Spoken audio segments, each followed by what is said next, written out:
Hello बच्चों, let's see this question and the question says unpolarized light of intensity I passes through an ideal polarizer A. Another identical polarizer B is placed behind A. The intensity of light beyond B is found to be I by 2. Now another identical polarizer C is placed between A and B. The intensity beyond B is now equal to be 1 by 8. The angle between the polariser A and C, A और C के बीच का angle कितना हो जाएगा, हमसे पूछा गया है। 2018 का क्वेश्चन है बेटा ये मेंस का। तो देखिए सॉल्यूशंस के अंदर हम लोग करते हैं। सबसे पहले तो आप ऐसा करके मान लीजिएगा ये हमारे पास में एक पोलराइजर है, ठीक है, ये कुछ इस तरीके से रखा हुआ है, ठीक है, ये है हमारे पास में ए। अब इसके बाद में यहां पर जो ये रखा हुआ है दैट इज बी, ठीक है, ये कौन सा है हमारे पास में, दैट इज बी, ठीक है।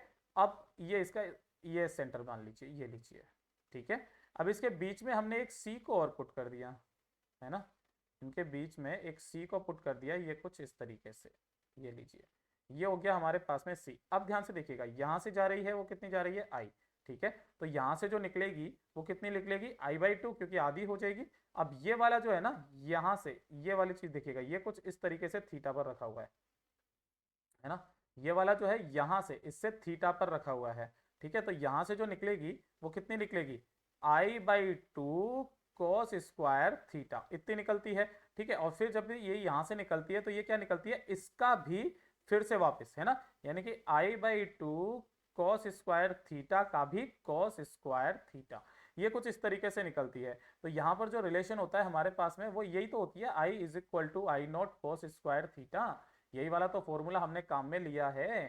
तो ध्यान से देखिएगा, यहीं से अगर हमने इस वाले फॉर्मूले को काम में लिया है तो ये कितना हो जाएगा हमारे पास में, तो ये हो जाएगा आई बाई 2 cos स्क्वायर थीटा का स्क्वायर, ठीक है। और इज इक्वल टू कितना है हमारे पास में, आई बाई 8 दिया गया है। तो यहां से जो हमारे पास में cos square theta that will be equal to 1 by 2 आ जाएगा। तो cos theta is equal to कितना आ जाएगा, 1 बाई रूट 2, ठीक है। Then theta will be equal to 45 degree. देखिए cos 45 की वैल्यू तो होती है हमारे पास में 1 बाई रूट 2, तो जो हमारे पास में सही सही आंसर जो आ जाएगा that will B D, that will B D is our correct answer. तो चलिए इसको हाईलाइट कर देते हैं, यहाँ से ये हमारा आंसर हो गया, आ जाएगा बेटा। I hope you understood it well, all the best.